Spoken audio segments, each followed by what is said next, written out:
Borders are closing. Restrictions that many scientists have been calling for since the pandemic began happened this evening. To protect us against the risk of as yet unidentified new strains, we will also temporarily close all travel corridors from 0400 hours on Monday. It comes as a ban on travellers from South America and Portugal that came into force at 4 this morning over concerns about a new variant identified in Brazil. That means if you're coming into the UK, you'll need to quarantine for up to 10 days, unless you test negative after 5 days. This move comes as the crushing reality facing hospitals right now is that the next few days are critical. The numbers of patients are rising, with the chief scientific advisor warning that they will do so for the next week. Intensive care units are at the forefront of where this is being felt the most. We're at a really critical time now. The numbers have gone up and up, and across the country we are now doing more transfers than we have done ever before. We are seeing more patients on ventilators than we have ever had before, and nurses, doctors and allied healthcare professionals are all stretched to their maximum at the moment. The R number released today shows the rate across the country is between 1.2 and 1.3. That's lower than last week, but not as low as many were hoping. Under 1 would mean the epidemic is shrinking. We also had the R number that has just come out, and that has gone down ever so slightly. Is that a glimmer of hope, or am I being too optimistic in that assessment? Well, hopefully it's a little bit of good news that potentially things are moving in the right direction. We're still the slightly early days to really see the true effect of lockdown. Lockdown only came into place a week and a half ago. The R numbers that were published this week really are only starting to take that into account. So we need about another week or two before we really get evidence as to whether this lockdown's working. Another important figure given by the government is the number of people vaccinated. Over 3 million doses is a welcome milestone, and yesterday over 300,000 got their first dose. That's in a single day. As more centres in England will be coming online next week. Brent community have been really badly affected by COVID, as have many other communities. But actually it's nice that this is the first vaccination centre for North West London, one of 11 that we've got opening next week. We know that numbers are critical in this pandemic. The R rate going down, numbers of vaccinations going up, that's all glimmers of good news. But this is a COVID-only hospital, and there are still so many patients. And frontline workers have been telling me they're still very concerned and very worried. The main takeaway from today's press conference is that now is not the time to breathe a sigh of relief. New adverts from the government reinforcing that, warning the decisions made over the next few days will be critical. So why has the UK decided to shut down its borders? The fear of a new virus strains. Here in the United States, the Biden administration expects that a new, faster spreading variant will become dominant by March, and that 500,000 people would have died from the virus by the end of February. And a new, very fast spreading variant is currently crippling Brazil. Their health system is overwhelmed and doctors warn is close to collapse. More than 205,000 people in Brazil have already lost their lives to the virus. Manaus, a city of over 2 million people, lies in the very heart of the remote Amazon rainforest. It was one of the worst places hit during the first wave of the pandemic and is now suffering again, as Danny Isdale reports. Surging cases, vaccine delays, new variants and hospital overloads. 4 COVID nightmares merge in the city of Manaus. Instead of planning funerals, families grieving those they've lost block the streets in protest. Maylene DeMata wants answers. A minha avó morreu hoje por falta de oxigênio. Tinha 21 pacientes no CTI, distribuído de partes iguais, e a minha avó, com 84 anos, não resistiu. Ela precisava de 15 litros por minuto. Não tinha suficiente. Hospitals across Amazonas state are collapsing. Oxygen shortages mean choosing who gets a chance to live and who doesn't. ir para monte de lugar. Por favor, tem muita gente morrendo, minha gente. Por favor, pelo amor de Deus. Pelo amor de Deus. As this woman walked out of a clinic, she took to social media to beg for more canisters. The oxygen there, she sobbed, had completely run out. Some nurses are manually ventilating patients, but it's hard work by hand, and even the strongest have to swap out often to rest. Reports of mass WhatsApp appeals to volunteers soon followed. If anyone can help rotate the ventilation of the patients in the ICU on the 5th floor, please, we need you. This is the situation. It is critical. Let's fight. If you can help, please do. Morgues here are full, and cemeteries, hastily carved into the forest last April, have no space for more graves. After the US, Brazil has the highest national death toll, now past 207,000 and rising fast.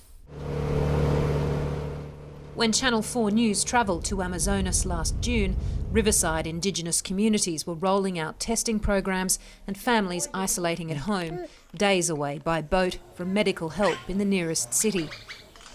In Manaus itself, the epidemic seemed to be easing.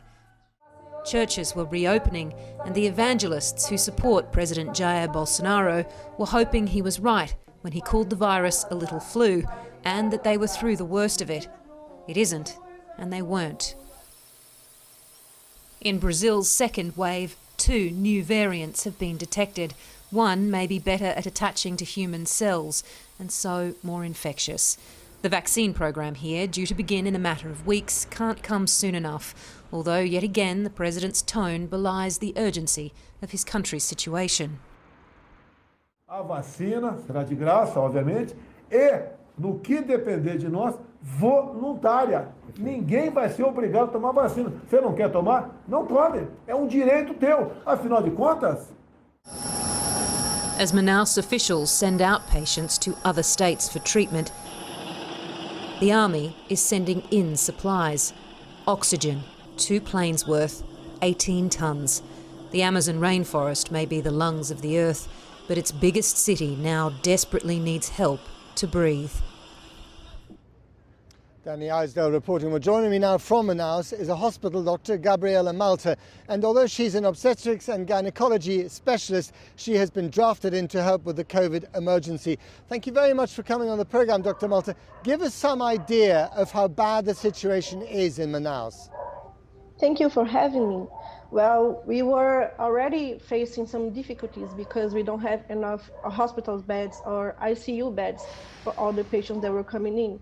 And suddenly, after the last week of December, there was an explosion of critical cases. So we were prepared to deal with this surge. And yesterday, we received the news from colleagues on WhatsApp that we didn't have enough oxygen for all the patients. And we were required to be there to manually to manually offer oxygen to patients. So right. When the other colleague was tired, we had to assume. And to what extent are these new infections in Manaus down to the new variant of the virus? Probably yes, because we were having some months of relatively calmness, and suddenly in December it all started to pop up and to increase in alarming levels, especially in critical cases, more critical cases, more young people with severe damage also. Of course, the world looked to Manaus, which I think had a 70% infection rate early in the year, and thought that you might be one of the first places on the planet to get some kind of herd immunity. But that doesn't seem to have happened. Well, as it does happen to all viruses, they mutate, they evolve, and we were hoping that it had evolved to a less damaging virus, but it was the contrary. It evolved to a more damaging, more infectious type of virus, and we are all facing the consequences of the choices we made to continue on the streets, to continue our lives as if we were in a pandemic, you know? Dr. Malta, thank you very much indeed for your time and best of luck. Thank you for having me, and good evening to y'all. Well, I'm joined now by Dr Margaret Harris from the World Health Organization. Dr Harris, we've just been hearing about the horrors unfolding in Manaus in Brazil. How concerned are you about these two variants from Brazil? Good evening. We are very concerned about the transmission in Brazil. It's not specifically the variants, it's the behaviors and the actions that have led to this transmission. And it's really, really important that everyone in the world, everyone watching this, understand that this is a lesson to all of us. This is what happens once a health system becomes overwhelmed. You just get to a stage where you can no longer function and it implodes. And to be asking your health workers to face what Dr. Martha and her colleagues have been facing, knowing that you can save lives, but you no longer have the equipment, no longer have the supplies because you just have too many cases. So this is about ensuring that all the things everybody has been asked to do, that they really, really do. Don't blame it on the variant, blame it on every one of us. Okay, that's a very good reminder. Obviously, the UK is trying to prevent such a situation occurring here. The government is now going to require tests for all international arrivals, essentially a border shutdown. Do you think that's the right move, and should it have been done sooner?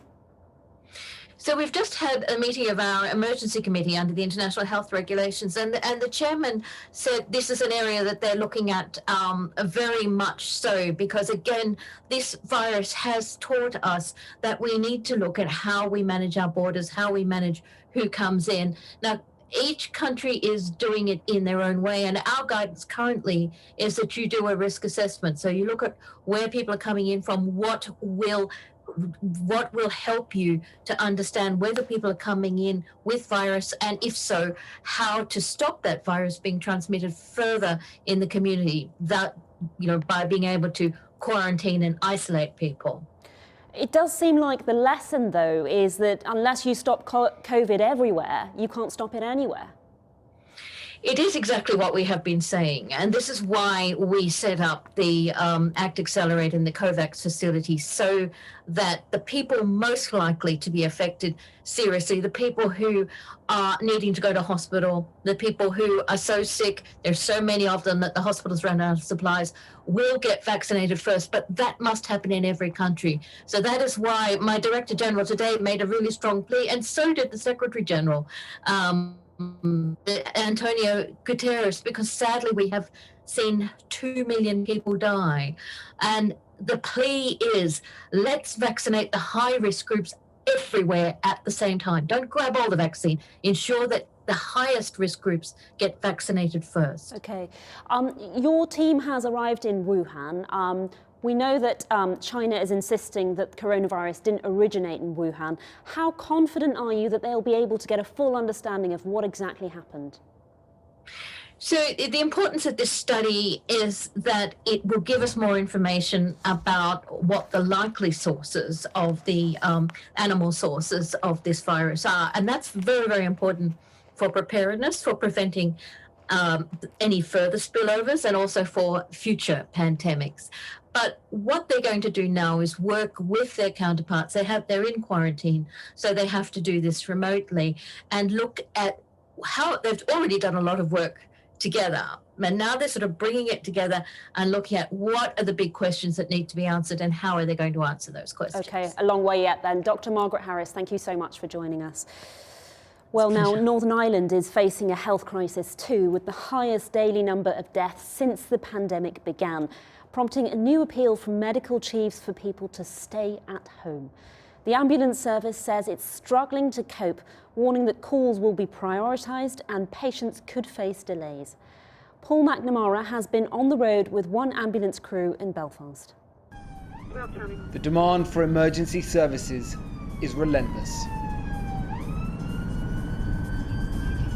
The number of patients in Northern Irish hospitals is rising, the numbers dying the highest since the pandemic began.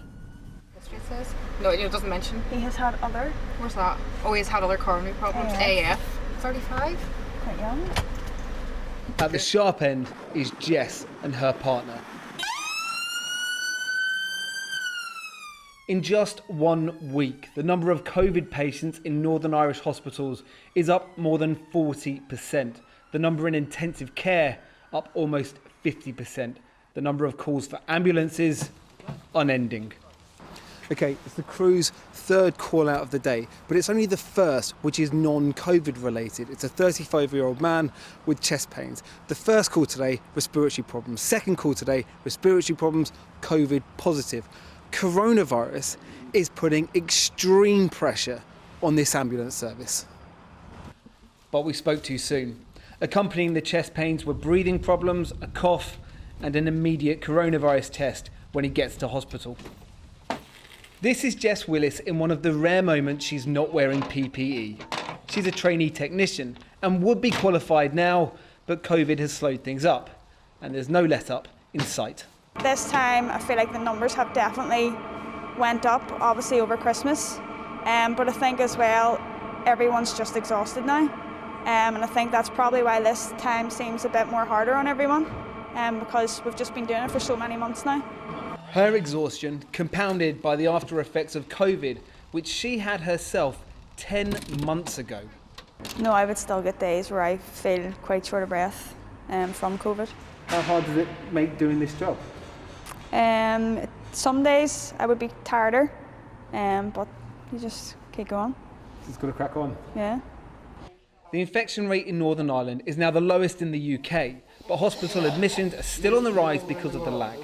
Oxygen supplies here are now under extreme pressure, and the problems through the entire system are mounting. After a COVID patient, the ambulance needs a deep clean, so fewer on the road. Up to 30% of staff are ill or self-isolating. Hospital handover times are taking up to 7 hours. We're expecting a peak within about a week or so's time.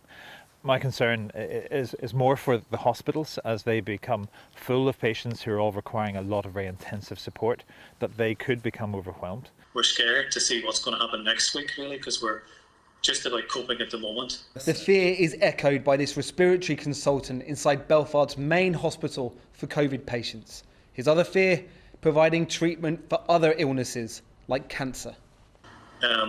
What we're really feeling at is providing all the healthcare to everybody. We've had to hold important healthcare to patients because of this virus, and that is stopping other people from getting life-changing treatment as well. There is hope here. Infection rates are down, vaccinations are up, all good signs eventually. But right now, a terrifying prospect, potentially the worst week in this entire pandemic.